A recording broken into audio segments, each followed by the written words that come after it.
All right, everybody. Everybody ready? This is this is the guy. This is the guy we've been waiting for. I want to thank everybody for coming today to Old Weird Houston. It's been such fun spending the day with all y'all, and this is the big finish. This is a man who really needs no introduction. He's going to sort of introduce himself. It's going to unfold through the whole lecture, as a matter of fact. We're going to start with John's memories of being really one of the people who discovered the Orange Show back in the 1970s, and some special unseen photography, and then some information about his famous family who's documented so much incredible roots music in this country for over 100 years at this point. So as not to delay any longer, I'm going to introduce to you John Lomax III. All right, thank you.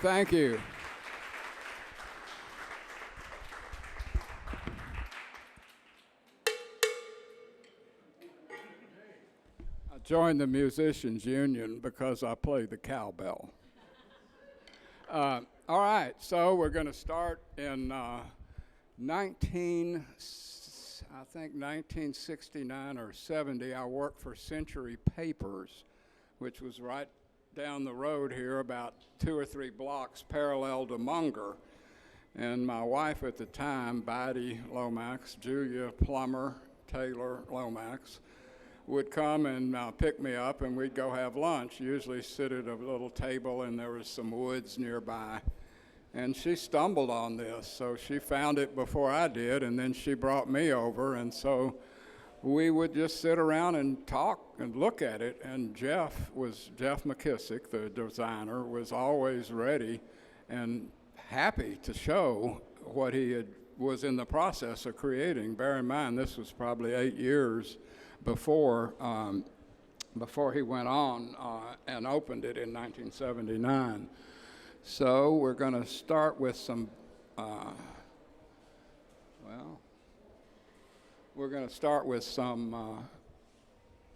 slides, if they'll go forward.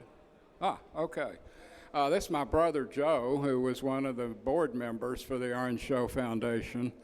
And the pictures that you're going to be seeing shortly are photos that he and I both made, mostly in the early 80s, if not late 70s.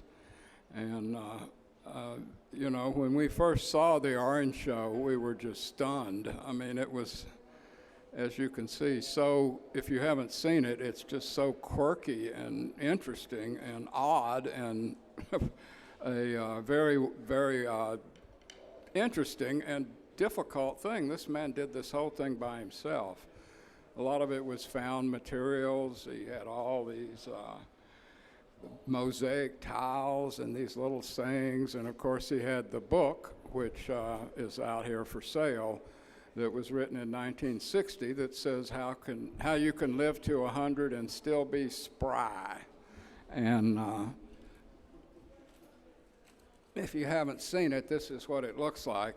And it's Jeff McKissick's philosophy of life, which basically meant that you had to eat a lot of amino acids, that according to him, they are the building blocks of the human body. And if you didn't eat these, if you ate food that didn't have it, you wouldn't live to 100 or be spry. Unfortunately, Jeff didn't make it that far. Here are various items that I have accumulated back in the day. Jeff, of course, did the one on the left himself, and also the other material that we're going to be going through. There's the book and the intro to the very beginning. I noticed it's for sale around at several places here. If you haven't seen it, it's quite remarkable, to say the least. And so let's see, here's more information, including the final page of the book contained tickets for you to redeem and come see the show. I guess you can't read that very well, but and here's some more shots. I don't think any of these have been seen before. So it's a pleasure to show them to you and to show stuff of work of my late brother Joe as well as myself. I hope it will be back in action soon. Of course, they're in the middle of restoring it and you can't see it. It was, just pretty amazing. Pete has a book out called Painting the Town Orange, which has a lengthy essay about Jeff and about the whole, his life and the entire creation of the Orange Show. The other thing is that he was so affable and friendly when you would just stop by and walk in, and he would be there working away, and he'd stop and he would give you a tour of the whole thing and explain how the orange was the key to staying alive and all of this. And, goofy but pleasant and friendly and a lovely fellow. He, of course, died of a stroke 7 months after the Orange Show opened in May of 1979. So it's sort of a bittersweet to be talking about him because he didn't get to see what later developed with this creation of his, and he didn't know that it would eventually be recognized nationally and that people would come from all over to see it. He was really thinking that it would be as big an attraction as the Astrodome or Disney World. And he was somewhat disappointed when that, this is my daughter Amanda trying to have a look inside because we came by at one point and it was closed then for repairs. And all right, so what we're going to go now is the Lomax on Lomax show, which is something that I've been doing now for 18 months. I hadn't sung in my entire life, not as a performer, and I had several business things that just kind of went away. One of them was selling CDs and DVDs and LPs overseas, and then streaming literally ate my business out from under me. And then I realized that this family is amazing in that grandfather started collecting folk songs 148 years ago. Ever since that time, there has been a Lomax involved in music in one form or another, and many times several at the same time. So we're going to go through some of these songs that he found, and we're going to be showing some of the pictures that go with it. And so,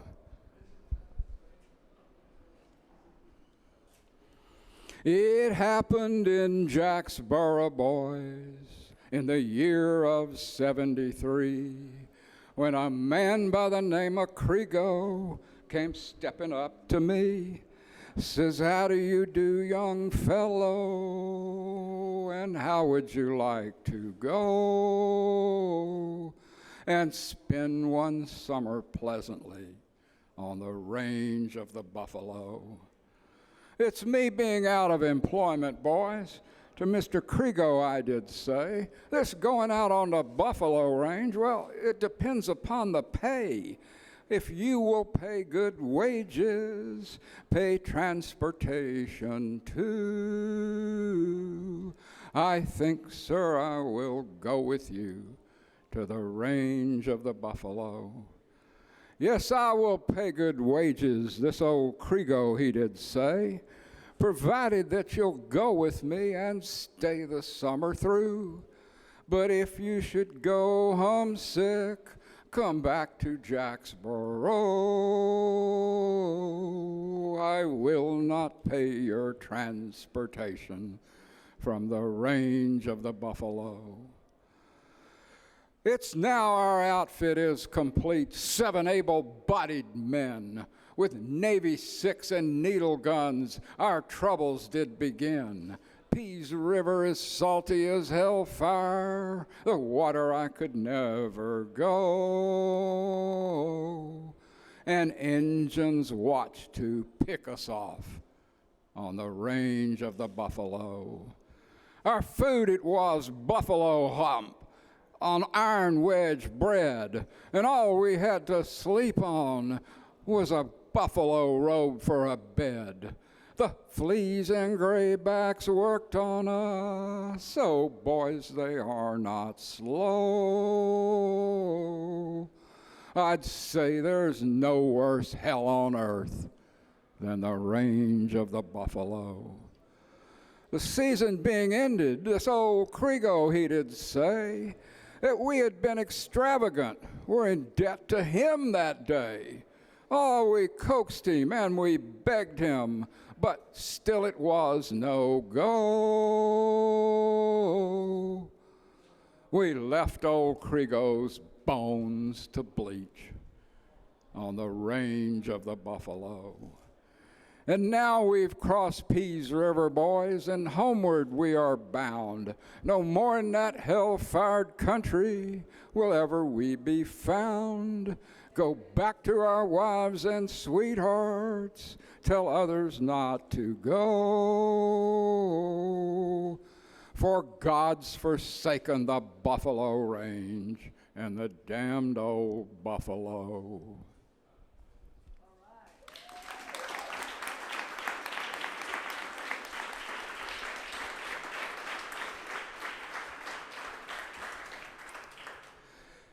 Before I go any further, I do want to say this show's dedicated to the memory of my son, John Nova Lomax, who died in May of last year. And I would have loved to have had him up here singing with me. Also, thank you. Thank you very much. We have a book we did about him and his walks across Houston for sale back at the merch table, as well as other items of the family. I'd also like to say howdy-do to my wife who's here helping with the merch, my son and grandson, John Henry Lomax, who is over at University of Houston editing the Daily Cougar, and his mom, Jacqueline Wallace, Suzanne and John Fain and others. So thank you very much for all of you for coming. This is my grandfather. In 1876, he started writing down the words to cowboy songs. And these are songs that he heard the passing cowboys sing when they camped for the night to settle the cattle. They would sing to them to keep them calm. He started writing down these words in 1876 and continued doing this, and eventually he was able to start making sound recordings of these. Up until that time, his only way to remember the melodies of the songs that he was writing the words down was to develop his own system of notation. He had no training, no teachers, no books, and it was 34 years from that time until his first book was published. And around the turn of the century, he was able to record actual sounds with rudimentary recording equipment, starting with wax cylinders and eventually graduating up the scale as he went along. The fruits of these labors that came out 34 years after he began included the Buffalo Skinners that I just sang, and this is a copy of that first book, the two different versions. It's been reprinted a number of times now. I want to now play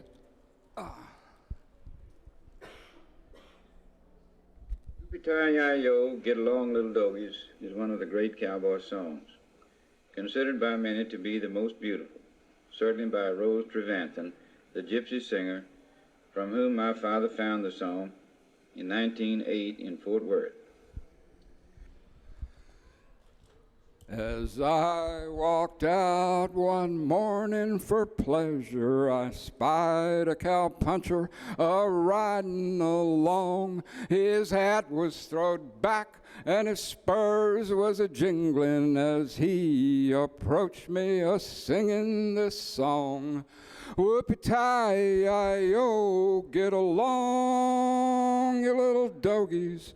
It's your misfortune and none of my own. Whoopie-tie-yi-yo, get along, you little dogies, for you know Wyoming will be your new home.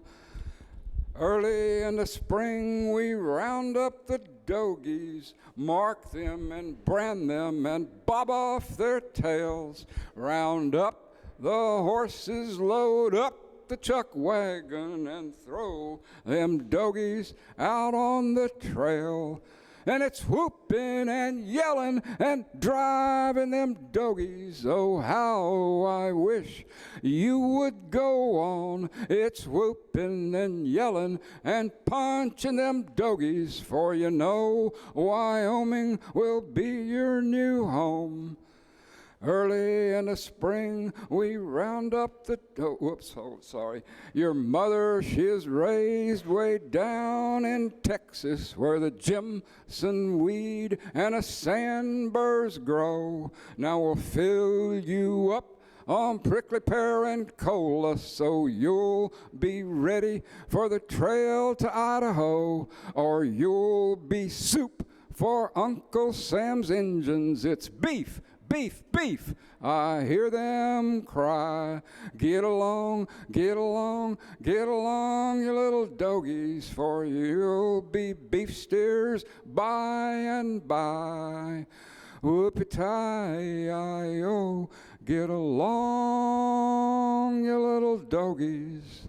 It's your misfortune and none of my own. Whoopie-tie-yi-yo, get along, you little dogies, for you know Wyoming will be your new home.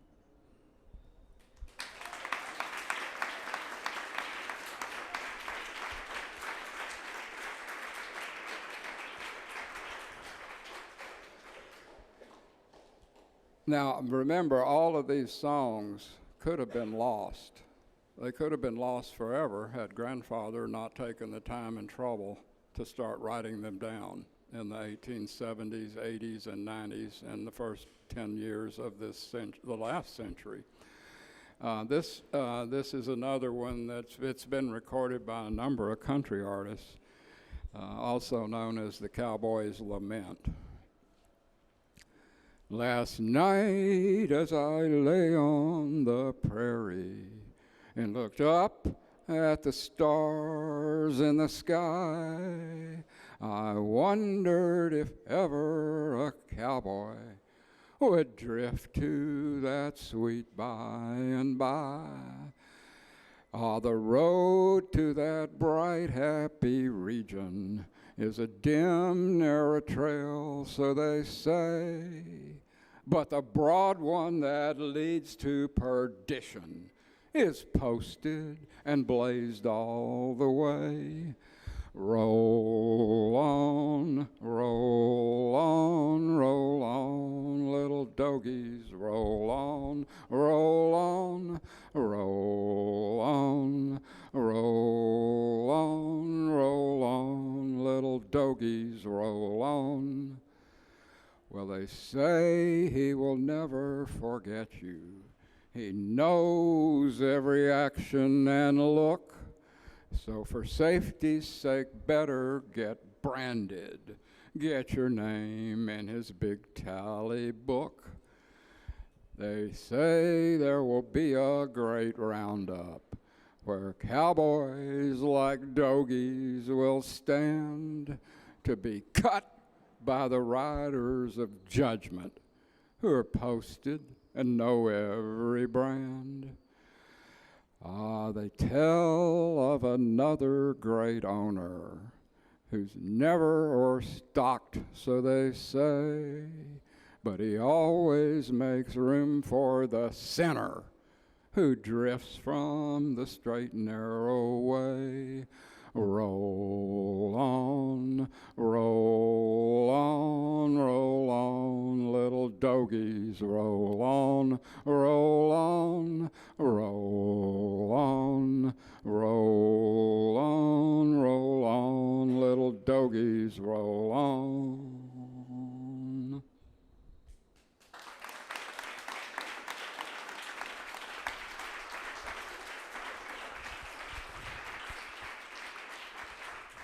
This is the copies of that. My grandfather wrote his autobiography in 1947, and that's the one on the left. And in 2017, the University of Texas Press put out a new version, and it has pictures, which the first didn't have, and even more importantly, it has an index, so you could find things a lot quicker. And it has a new introduction that my cousin, Dr. Anna Lomax Wood, Alan Lomax's daughter, and John Nova Lomax and myself wrote.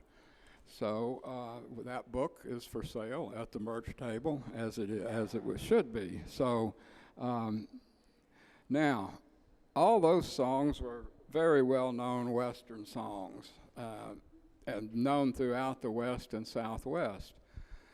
This song, the next one, first originated as a poem in 1873 called My Western Home by a Dr. Brewster Higley. Dr. Higley's neighbor saw it printed in this tiny little Kansas newspaper, and he put it to music. And over the next, let's see, what is that, 37 years between the time it was first put in print and the time grandfather put it into his book, it had achieved a lot of prominence throughout the West and Southwest. And you will probably know this song, and if you feel the spirit, you could sing along with me. Home, home on the range, where the deer and the antelope play, where seldom is heard a discouraging word, and the skies are not cloudy all day. Home, home on the range. Oh, give me a land where the bright diamond sands flow leisurely down to the stream, where the graceful white swan goes gliding along like a maid in a heavenly dream. How often at night, with the heavens so bright, with the light from the glittering stars, have I laid there amazed and asked as I gazed, does their glory exceed that of ours? Where the air is so pure, the zephyrs so free, the breezes so balmy and light, I would not exchange my home on the range for all of the cities so bright. Home, home on the range, where the deer and the antelope play, where seldom is heard a discouraging word, and the skies are not cloudy all day. Home, home on the range. Thank you.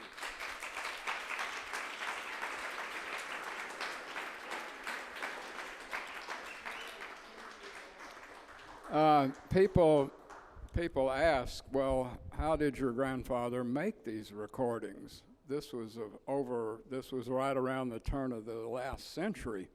Well, this is what he had after he realized that wax cylinders were not a sustainable option given the heat in Texas, up there he came from Meridian, which is sort of south and southwest of Dallas, southeast of Fort Worth, about 60 miles down near Lake Whitney. Well, he got a hold of one of these operations. This is the trademark, later became the trademark for RCA Victor. It's a painting by a Belgian fellow. He would take the cone-shaped thing, tie it to his saddle horn, and take the base, the rectangular base, and lash it to the back of his horse. And he would ride out in search of cowboy songs.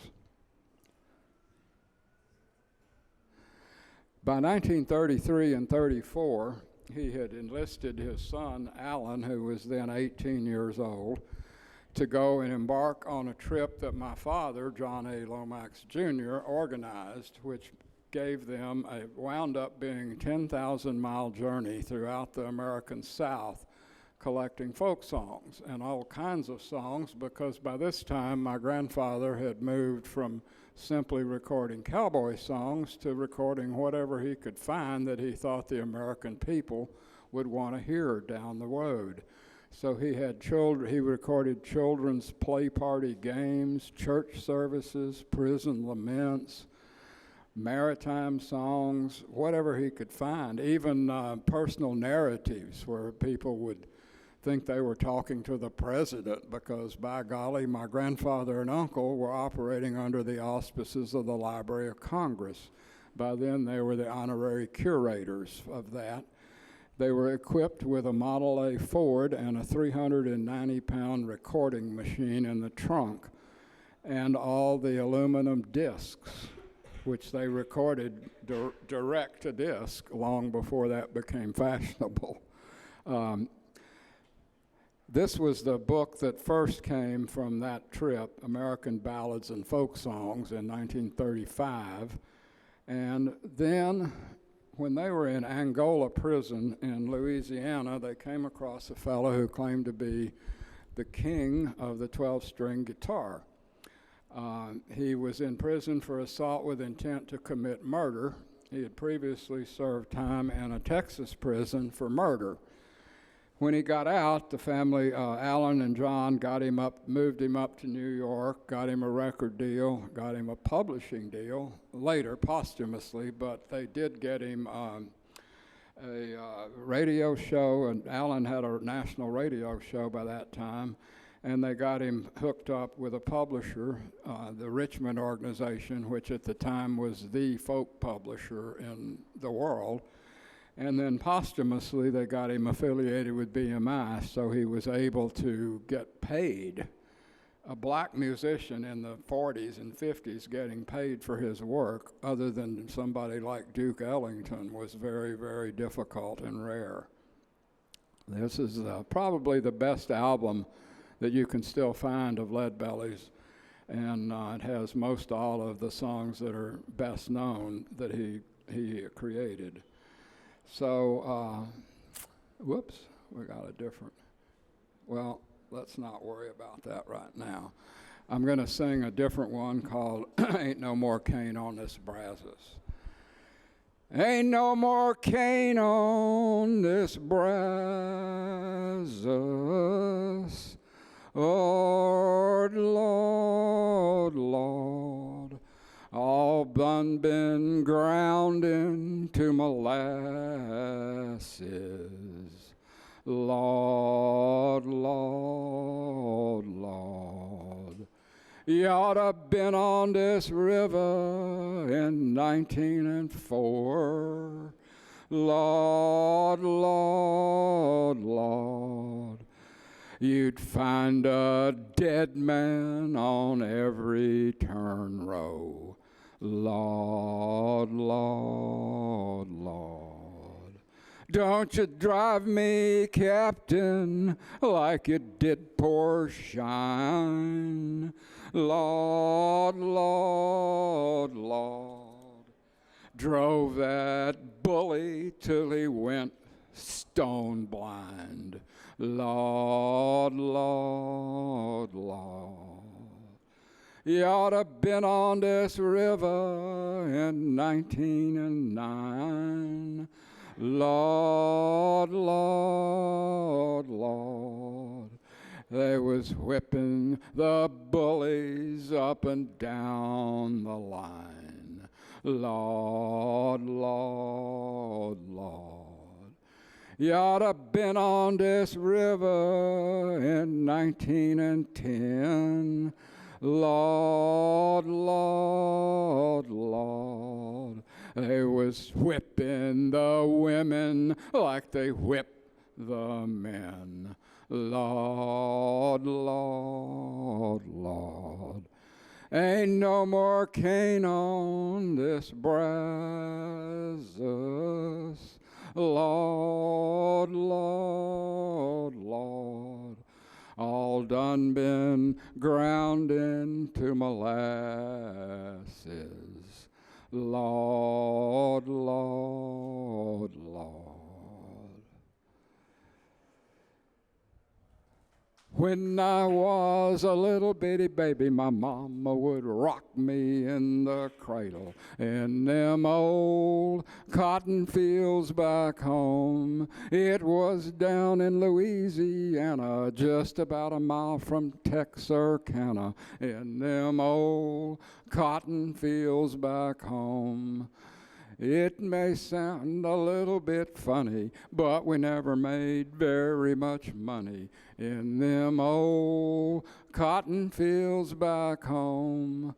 When them cotton balls get rotten, you can't pick very much cotton in them old cotton fields back home. Massa told the boys to pick a bale of cotton. Yeah, Massa told the boys to pick a bale a day. Oh, Lordy, pick a bale of cotton, Nana. Oh, Lordy, pick a bale a day. My wife and I can pick a bale of cotton. Yeah, my wife and I can pick a bale a day. Oh, Lordy, pick a bale of cotton, Nana. Oh, Lordy, pick a bale a day. Jump down, turn around, pick a bale of cotton. Gonna jump down, turn around, pick a bale a day. Oh, Lordy, pick a bale of cotton, Nana. Oh, Lordy, pick a bale a day. Mr. Pete Gerson can pick a bale of cotton. Yeah, Mr. Pete Gerson can pick a bale a day. Oh, Lordy, pick a bale of cotton, Nana. Oh, Lordy, pick a bale a day. Alsta Haley can pick a bale of cotton. Yeah, Alsta Haley can pick a bale a day. Oh, Lordy, pick a bale of cotton, Nana.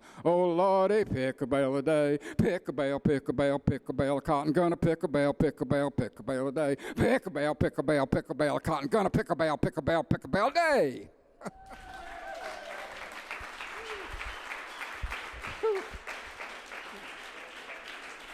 Thank you.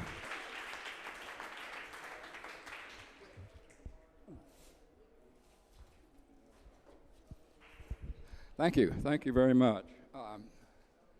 We're going to move along here to a better known song, perhaps. And this one is what I brought the cowbell for, as you will see. This was a TV show, actually, in the 70s and 80s. It ran for 9 years on NBC. It was a musical variety show titled The Midnight Special. If you go to Houston, you better walk right. You better not stagger, and you better not fight. Sheriff Benson will arrest you, and I'll carry you down. If the jury finds you guilty and you're penitentiary bound, let the midnight special shine a light on me. Let the midnight special shine an ever-loving light on me. Well, you wake up in the morning, you hear the ding-dong ring. They march to the table. It's the same damn thing. There's only one table, knife and fork and a pan. If you say anything about it, you're in trouble with the man. Let the midnight special shine a light on me. Let the midnight special shine an ever-loving light on me. Well, yonder comes, let's see. Oh, Thelma says she loves me, but I believe she tell a lie. She hadn't been to see me since the last July. She brought me little coffee. She brought me little tea. She brought me nearly everything but the jailhouse key. Well, yonder comes Sheriff Jack Smith. How in the world do you know?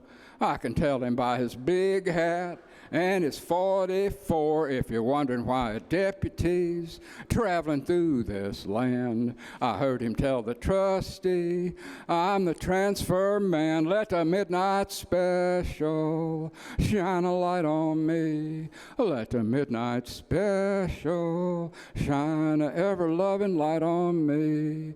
Well, yonder comes Dr. Milton. How in the world do you know? Well, he gave me some tablets on the day before, but there never was a doctor traveling through this land that could cure the fever of a convict man.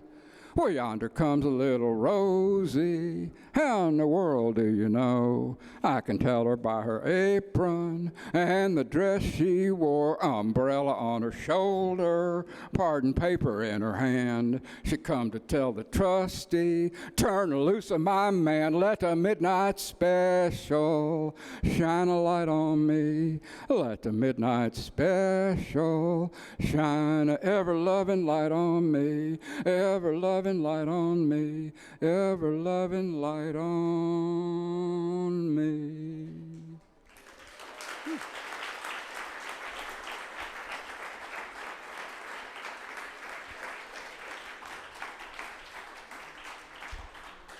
So next up is the best-known song I would expect that Lead Belly wrote.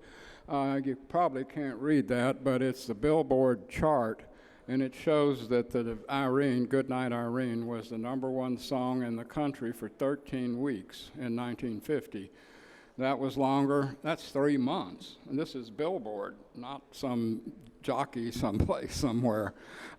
It was #1 longer than Patti Page's version of Tennessee Waltz or Nat King Cole's version of Mona Lisa. So you probably remember this one, and if you want to sing along with it, you're certainly welcome to do so. Last Saturday night I got married, me and my wife settled down. Now me and my wife done parted, gonna take me a stroll uptown. Irene, good night. Irene, good night. Good night, Irene. Good night, Irene. I'll see you in my dreams. Sometimes I live in the country. Sometimes I live in town. Sometimes I take a great notion to jump in the river and drown. I asked your mother for you. She told me you were too young. Now wish to the Lord I'd never seen your face, that you ever was born. Irene, good night. Irene, good night. Good night, Irene. Good night, Irene. I'll see you in my dreams. Stop your rambling. Stop your gambling. Stop staying out late at night. Go home to your wife and family and sit by your fireside bright. I love Irene, God knows I do. Love her till the seas run dry. But if Irene turns her back on me, I'll take morphine and die. Irene, goodbye. Irene, goodbye. Goodbye, Irene. Goodbye, Irene. I'll get you in my dreams.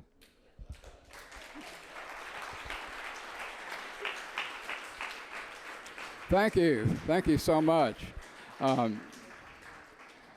This is, we're sort of gonna segue over to Alan Lomax, my uncle, the younger of the two sons that my grandfather had, and this is the book that he and his father put out. This is Alan's book, actually, Folk Songs of North America, which rode around in paperback versions and hundreds of singers' guitar cases back in the days when people sang other people's songs. This was Alan's autobiography, Land Where the Blues Began, which was also the title of an American Patchwork series that he did on PBS, 5 shows. This, in 1938, he sat down with Jelly Roll Morton, Jelly Roll Morton was one of the founders of jazz music. Alan sat down with him in the Library of Congress, and they had a long talk. And Jelly Roll would illustrate the various points he was making with piano passages, because that was his instrument. And Alan, this eventually wound up being a 7 CD package that won 2 Grammy Awards in about, 2000. And it was also one of the very first examples of oral history. This is the book written about Alan, his biography, Land Where the Blues Began. The Man Who Recorded the World, written by John Schwed, who just put out a book on Harry Smith. Alan won the National Medal of Arts, and in 1935, he was in Nassau after he had spent a year and a half in Haiti recording an album that later became The Music of Haiti. That one had 7 CDs, a DVD, a replica of their journal. They spent a year in Haiti recording the music of that country. And that came out, because of the recording quality, it took many, many years to get it cleaned up enough with modern technology to issue. So after Haiti, he went over to Nassau, and he was sitting around and heard this song, asked people, well, where'd that come from? They went, I don't know, we've just been singing it here for years. So he decided to record it, and he went and found the Cleveland Simmons Group. And he recorded Sloop John B. with them in 1935. And there it is on YouTube. If you want to see and hear the very original version of this song, it was called Heist Up the John B. Sail. And if you want a good laugh, go to the Beach Boys official promotional video. Make sure it's the promotional video for Sloop John B. You'll have a very good time, I can guarantee that. The Beach Boys didn't want this on the album because they didn't write it, and they were making a comeback then because the Beatles and the Rolling Stones and the English invasion had happened and sort of shoved them aside. So the song wound up, Capitol Records said, nope, it's going to be on the album. It went to number 3 on the charts and set up the Good Vibrations and Wouldn't It Be Nice and other songs. This was all on an album called Pet Sounds, which many think is one of the best rock albums ever made. So here's a number of people recorded it between 1935 and 1966 when the Beach Boys had it. So here we go. We sailed on the sloop John B., my grandfather and me. Round Nassau Harbor we did roam, drinking all night, had a big fight. I feel so break up, I want to go home. So heist up the John B. sail and see how the mainsail sets. Send for the captain ashore, I want to go home.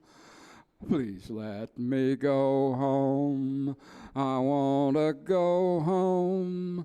I feel so break up, I want to go home. Well, the first mate, he got drunk. He bust up the captain's trunk. Constable had to come and take him away.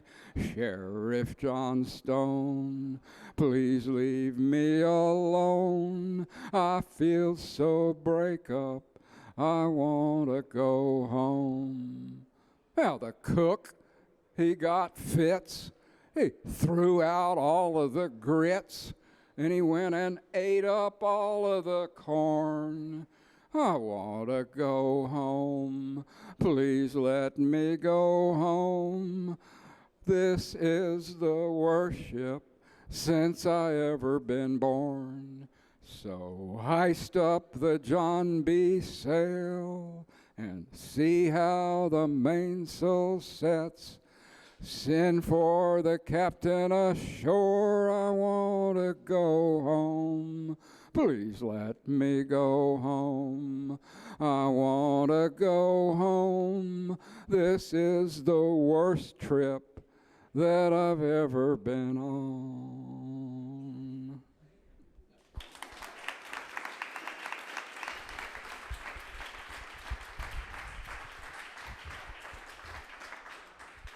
Now, Alan was not the only Lomax family member of that generation to win the National Medal of Arts. My aunt, Bess Lomax Hawes, also won that award. She began her career with the Almanac Singers in around 1938-39 and went on to become a college professor, a guitar teacher who helped Ry Cooder get started learning basic guitar. She wrote this book and discovered Bessie Jones and the Georgia Sea Island Singers. And for 15 years, she was the head of the Folk Arts Division of the National Endowment for the Arts. And in that position, she dispensed millions and millions of dollars over those 15 years to various people in the folk world, not just music, but arts and crafts and all manner of folk things. And she was also one of the founders in 1968 of the annual festival, the American Festival of Folklife, that's held in Washington, D.C., underneath the monument. So, but what you will remember her for is a song that she co-wrote in 1949 with a lady named Jacqueline Steiner. Did you ever hear the story of a man named Charlie on a tragic and fateful day? With 10 cents in his pocket, Charlie kissed his wife and family, went to ride on the MTA. Charlie handed in his dime at the Scully Square station with a change at Jamaica Plain. But when he got there, the conductor told him one more nickel. Charlie couldn't get off of that train. And did he ever return? No, he never returned. And his fate is still unlearned. Poor old Charlie. He may ride forever 'neath the streets of Boston. He's the man who never returned. Charlie's wife goes down to the Kendall Square station every day at 2:15, and through the open window she hands Charlie a sandwich as the train goes rumbling through. Citizens of Boston, don't you think it's a scandal how the people have to pay and pay? Fight the fare increase, vote for George O'Ryan, let's get Charlie off the MTA. And did he ever return? No, he never returned. And his fate is still unlearned. What a pity. He may ride forever 'neath the streets of Boston. He's the man who never returned. The man who never returned. The man who never returned.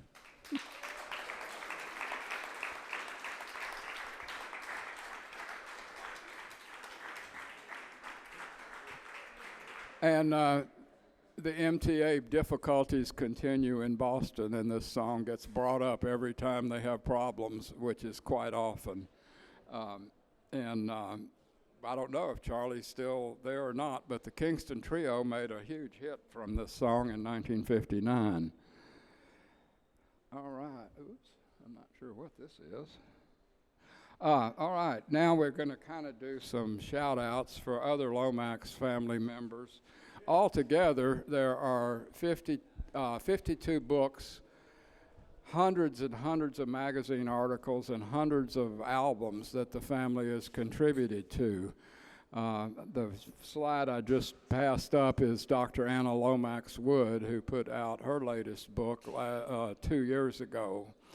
Then we have my son, John Nova, who had done 2 books by the time he passed, and of course wrote the book that I'm selling today, The Soul of Houston, which has gathered up all 12 walks he made across this city. They would go get on a bus, he and David Beebe. They would ride to the end of the line, get off, and walk back. The longest walk I think they did was 21 miles.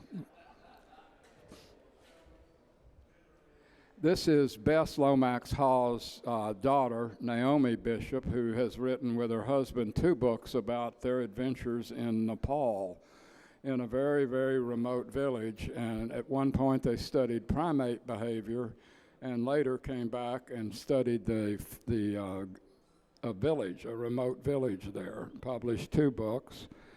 And, well, this slide didn't work. It's For the Sake of the Song, the Townes Van Zandt Songbook, which my brother Joe and I put together. And it has been, it was published in 1978, and if you can find a copy today, you'll be very lucky to find one with less than $1,000. It's so rare, there are only a few hundred printed. So now we've come to my father. These are 4 of his albums, 2 of which are on sale at the merch table. He made his debut in 1956 as a singer for an album. He started the Houston Folklore Society 5 years before that. The 2 albums at the top are reissues of 1969 and 1965 recordings. And the Folklore Society, he also managed blues singer Lightnin' Hopkins for 10 years and helped Lightnin' get his career untracked. He booked Lightnin'. He went on some of the shows with him and would open the show doing his own a cappella folk songs and then bring on Lightnin'. But most importantly, he would collect the money and see that his wife back home, Lightnin's wife, got most of it. Lightnin' was known to gamble and carouse, let us say. This is some of the members of the Houston Folklore Society that came through the Folklore Society. In many cases, this was the first time they had a chance to sing beyond their own living rooms.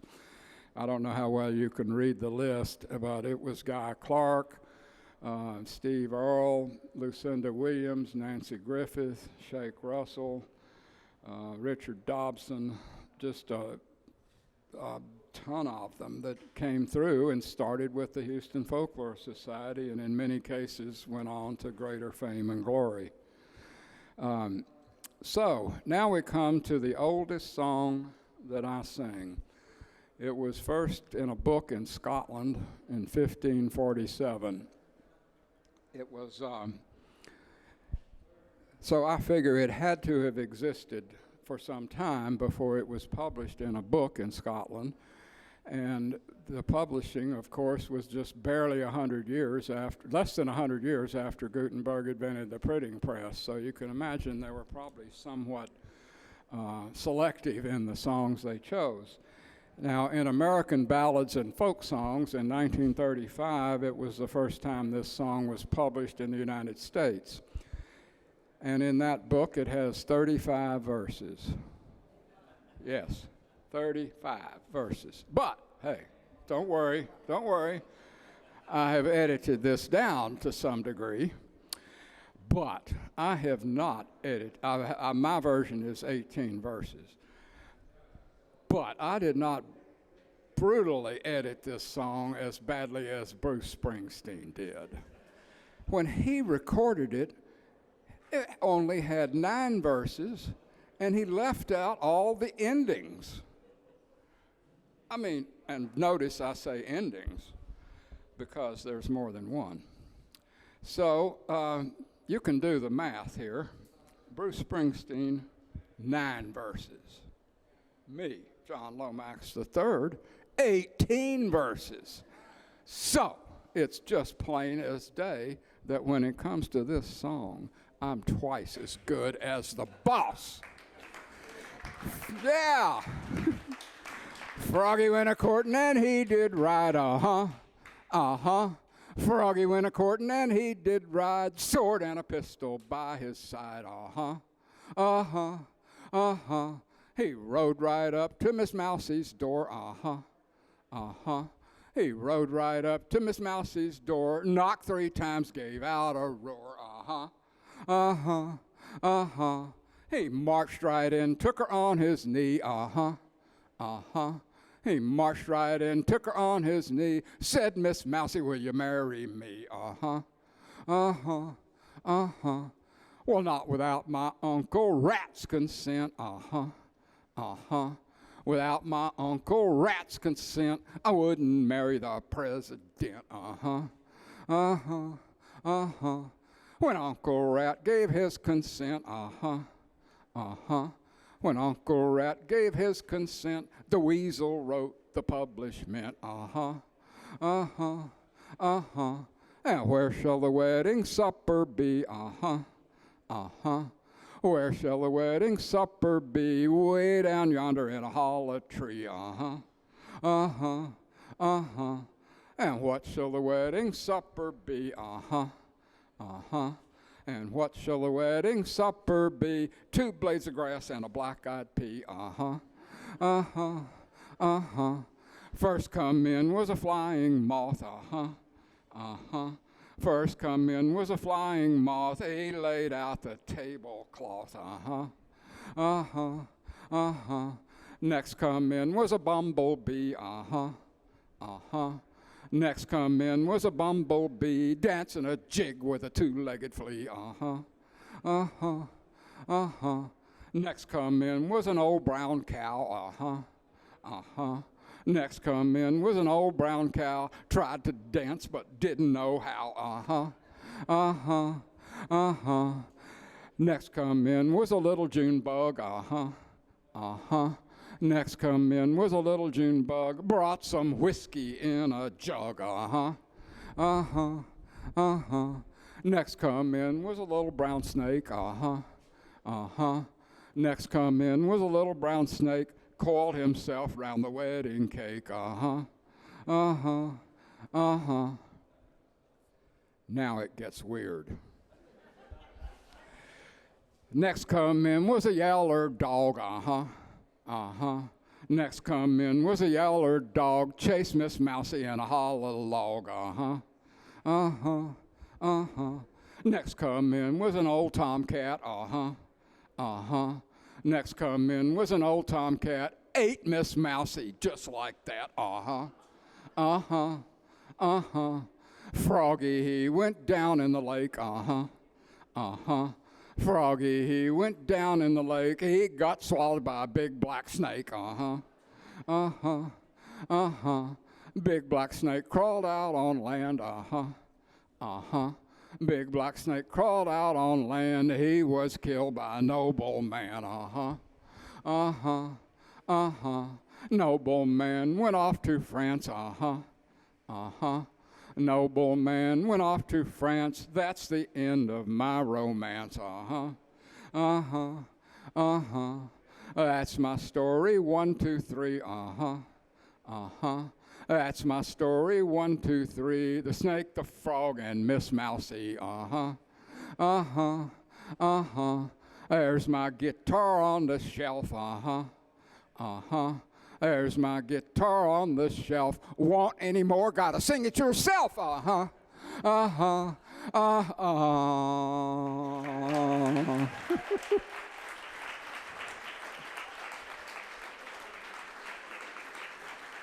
Thank you, thank you. It's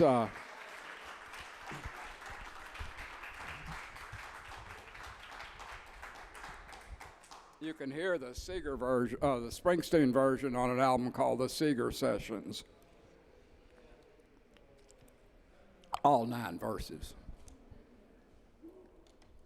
All right. This is a song that originated with the child ballads in England in somewhere in the 1870s or 1880s.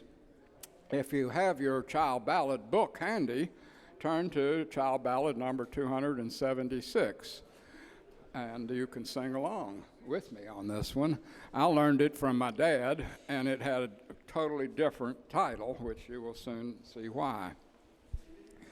Early one morning I went out to plow, T-roo, T-roo, I went out to plow with 14 13 oxen and a danged old cow. Tee-roo, and a danged old cow. Well, up jumped the devil, says, how do you do?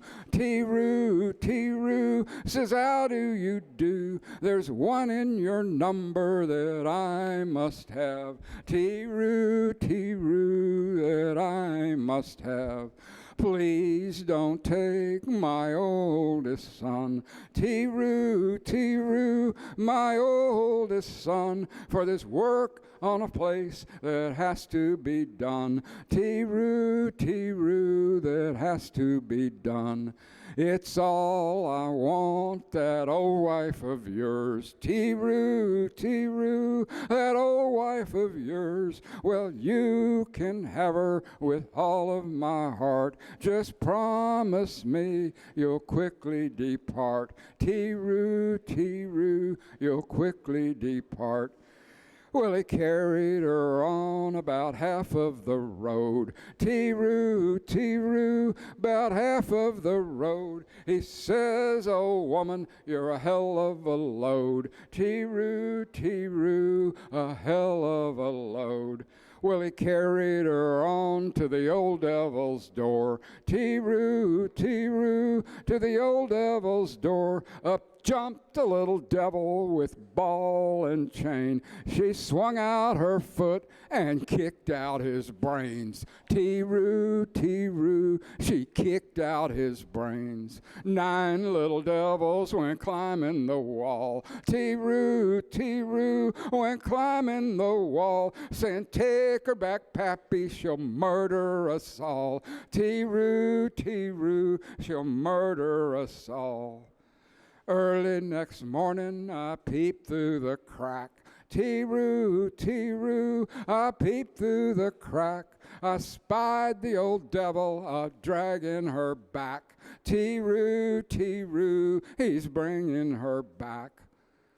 So now you know what a woman can do. Tee-roo, what a woman can do. She can whip up the devil and her husband too. Tee-roo, and her husband too. So you see, women are smarter than men. Tee-roo, they're smarter than men. They can go to hell and come back again. Tee-roo, and come back again.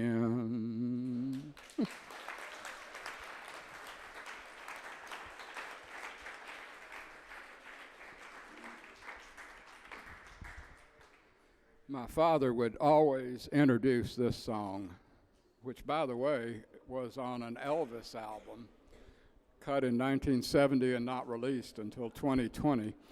But he didn't use it. He only uses one verse of the verses that I heard my father sing. My dad would say, well, you know, there's 3 kinds of lies in this world. You got your regular old lies, you know, just white lies, whatever you want to call them, just plain old lies. Then you have bald-faced lies. And then you have whoppers. And this song tops the whopper list in American folk music. I was born 10,000 years ago, and there's nothing in this world that I don't know. I saw Peter, Paul, and Moses playing Ring Around the Roses, and I'll whip the guy that says it isn't so. It's a lie, it's a lie. Ship ahoy, ship a-hey, ship a-hi, hi, hi. Oh, I've sailed the 7 seas and my dirty dungarees, but I never, ever, ever saw a mermaid. I saw Satan when he looked the garden o'er, saw Adam and Eve driven from the door, and from the bushes peeking, I saw the apple they were eating. I know 'cause I'm the guy what at the core. I taught Samson how to use his mighty hands, first showed Columbus these happy lands, and for the Pharaoh's many kids I built the pyramids, and to Sahara carried all its sands. I taught Solomon all his ABCs, was the first man to eat Limburger cheese. And while sailing in the bay with Methuselah one day, I saw his whiskers flapping in the breeze. I was with Jonah when he was engulfed by the whale, and I never thought he'd live to tell the tale. But Jonah eating garlic, well, he gave the whale the colic. He spit him up and let him out of jail. Now, the next verse is about Queen Elizabeth. So I'm not going to sing that verse out of respect. Instead, I've made up my own last verse.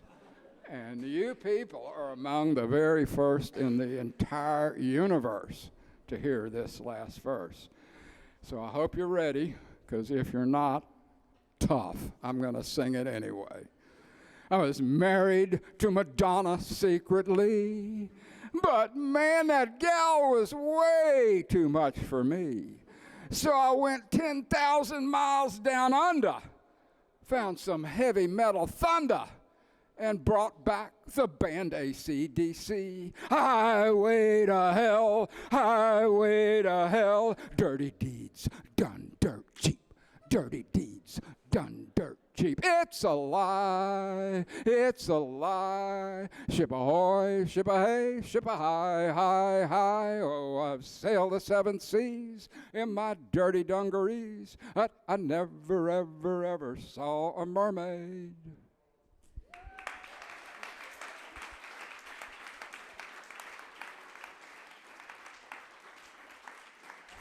Thank you. I always love to sing. Always love singing that one. Okay, I don't know where this one came from. And you know, the internet doesn't even know. You can find a lot of different versions of this song, but nowhere can you find who actually created it, where it was created, and what year it was created. But it's a wonderful song, and it will be, I think I can say without fear of being contradicted, that this song is the only song you're ever going to hear in your whole life about the sex lives of marine creatures. Caviar comes from the virgin sturgeon. Virgin sturgeon's a mighty fine fish. Virgin sturgeon need no urging. That's why caviar is my dish. Shad roe comes from female shadfish. Shadfish have a sorry fate. Pregnant shadfish is a sad fish, got that way without a mate. Oysters, they are fleshy bivalves, live their lives within their shell. How they diddle is a riddle, but they do, so what the hell? Mrs. Clam is optimistic, shoots her eggs into the sea. Hopes her suitor is a shooter, hits the self-same spot as she. The turtle lives twixt plated decks, which totally conceal its sex. I think it clever of the turtle in such a fix to be so fertile. Give a thought unto the codfish, always there when duty calls. Female codfish is an odd fish, from her come those codfish balls. I gave caviar to my granddad, he's a gent of 93. We heard screaming from the backyard, he chased grandma up a tree. I fed caviar to my girlfriend, she's a virgin tried and true. Now that virgin needs no urging, there ain't nothing she won't do. Caviar comes from the virgin sturgeon.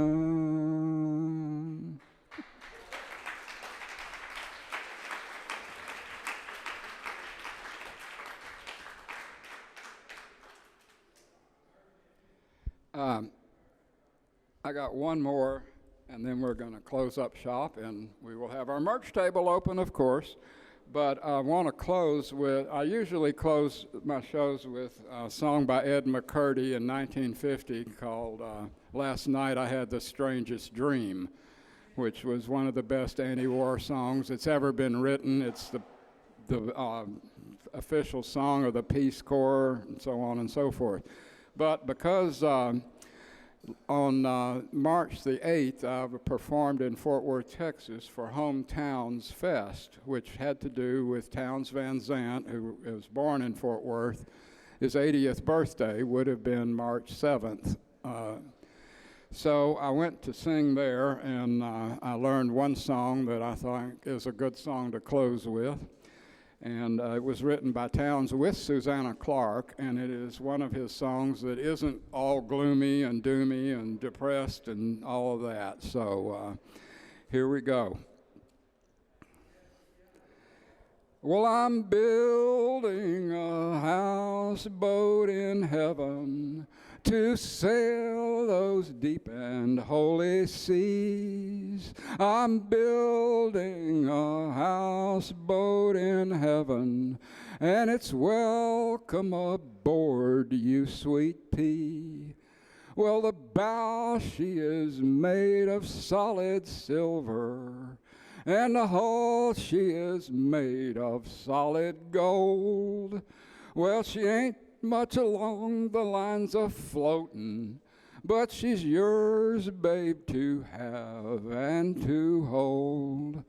I'm building a houseboat in heaven to sail those deep and holy seas. I'm building a houseboat in heaven, and it's welcome aboard, you sweet pea. Well, I rode my old guitar to heaven, but heaven didn't feel too much like home. So I'm headed out onto them lonesome oceans with my ruby-studded houseboat to roam. I'm building a houseboat in heaven to sail those deep and holy seas. I'm building a houseboat in heaven, and it's welcome aboard, you sweet pea.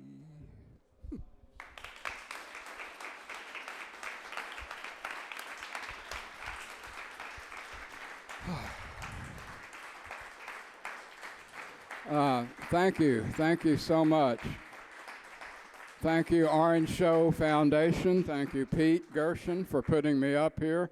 Thank all of you all for coming out. I do have Townes' latest biography called My Years with Townes Van Zandt, written by his road manager for the last 15 years of his life, in hardback and softback. And for those of you who haven't gotten enough, I'm going to be doing Writers' Night at Anderson Fair next Thursday. I believe the doors 7:30 and the event starts at 8:30. I'm on with another one or two writers, I'm not sure which. But thank you so much again, and it is a joy to perform for you and to celebrate the Orange Show. And thank you to the Orange Show Foundation again, and thank you to all of you.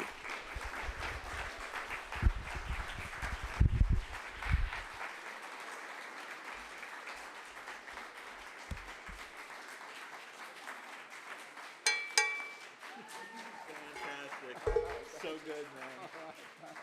Amazing. It was fun. Another big hand for John Lomax. 3. Please, please. The man deserves it. Thank you so much. Thanks to all of you for coming out today. It was a really special day. We love Houston, and we love Houston's history, and we love all y'all. And please keep in touch with us. Art Car Parade right around the corner. We do a lot of fun stuff here. We really want to keep in touch with you all, so thank you very much.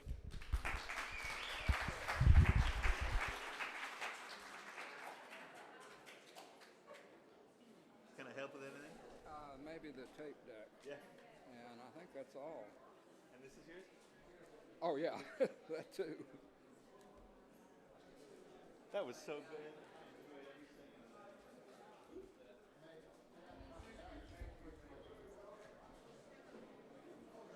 just want to say, whoever thought Old Weird Houston's a good idea had a great idea, man. That's beyond good. That was me. That That was yeah? me. Okay, I'm Alan Foster, man. Awesome. All right. Well, your name? I'm Pete Gershon, and I'm a curator here. Okay. Yeah. I fit just right in, you know. And then you bring us over here to East Houston, and it's a wonderful. I'm so glad we're here. Yeah. Well, I'm glad you